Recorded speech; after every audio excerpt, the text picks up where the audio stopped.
Assalamualaikum dan salam sejahtera.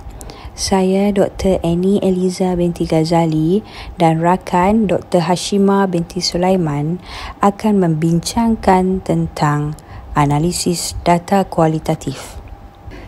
Dalam penyelidikan kualitatif, penganalisisan data dilakukan secara berterusan sepanjang proses penyelidikan.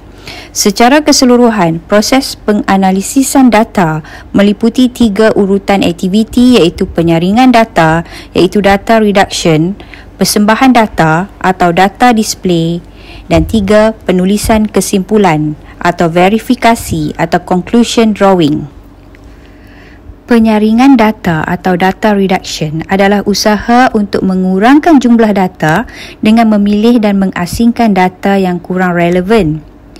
Aktiviti meringkaskan, memilih, membuang dan menyusun data dalam bentuk tertentu dilakukan untuk menjadikan data lebih berfokus bagi membantu proses membuat keputusan. Proses penyaringan data boleh dilakukan secara berterusan sepanjang proses pelaksanaan penyelidikan iaitu sebelum, semasa dan selepas proses mengumpul data. Persembahan data atau data display adalah cara sistematik yang paling jelas untuk memaparkan data agar mudah difahami. Data harus dipersembahkan secara tersusun dan padat serta dapat menjelaskan keputusan yang dibuat. Persembahan data boleh dilakukan dengan menggunakan perkataan, metrik, graf, carta, jadual dan huraian. Proses penganalisisan data dilakukan untuk membolehkan penyelidik membina kesimpulan tentang persoalan kajian. Bagi menjamin kesahan, kesimpulan yang dibina mestilah disokong dengan bukti-bukti daripada data. Untuk itu, beberapa langkah seperti meneliti hubungan antara data, menyemak kesahan melalui bukti yang menyokong dapatan, mencari bukti yang tidak selaras dengan dapatan, mempertimbangkan perspektif alternatif iaitu pemahaman yang diperolehi daripada kajian, menyemak silang dengan perspektif responden dan rakan penyelidik dan lain-lain yang perlu dilakukan. Proses menganalisis data dilakukan apabila telah selesai peringkat pengutipan data dilakukan. Berikut adalah peringkat pemrosesan data-data kualitatif. Baik tuan-tuan dan puan-puan, langkah pertama ialah penyusunan dan penyediaan data. Kita perlu membuat penyediaan terhadap data mentah yang diperolehi dalam memproses pengumpulan data. Transkripsi data temubual, video, mengimbas gambar, menulis semula catatan nota lapangan dan mengasingkan serta menyusun data mengikut jenis-jenisnya berdasarkan sumber perolehan data. Langkah kedua ialah pembacaan keseluruhan data. Kita perlu membaca keseluruhan data yang diperolehi, mendapatkan pengertian umum, membuat refleksi, mendapatkan input yang tidak kelihatan ketika pengumpulan data, mengenal pasti kredibiliti sesuatu data dan seterusnya menulis kesimpulan awal berdasarkan data yang diperolehi. Tuan-tuan dan puan-puan, langkah ketiga ialah pengkodan data. Transkrip adalah menulis semula ringkasan daripada data mentah yang diperolehi dari temubual.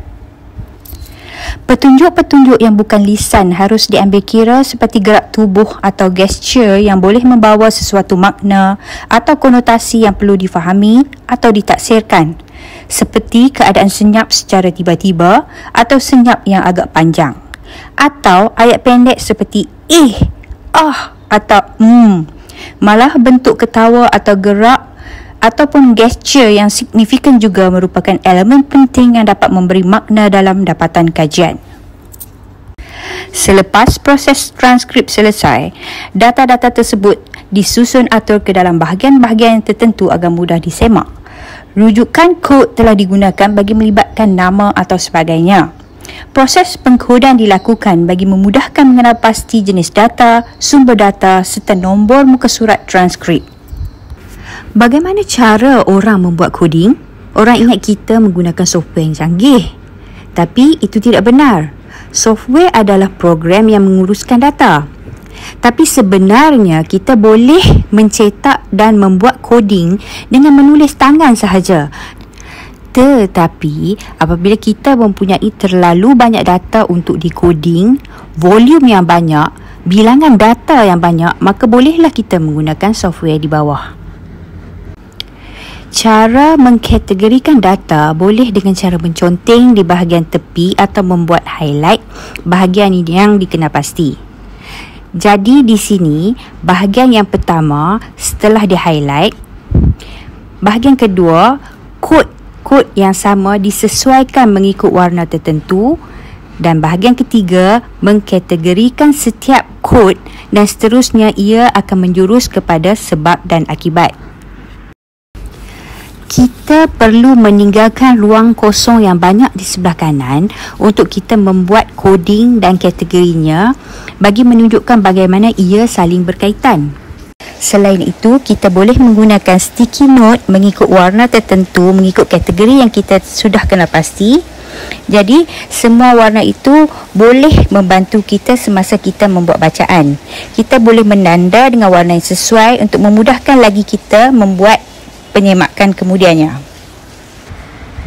Bagaimana kita tahu kajian kita ada kesahan dan kebolehpercayaan?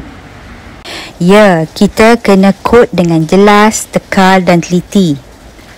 Coding ini adalah sesuatu yang kita buat secara berulang-ulang supaya kita boleh membina hubungan yang kuat merentasi data-data kita. Supaya kita dapat pastikan, contohnya interview kita yang pertama ada persamaan dengan interview kita yang ke-50 misalnya.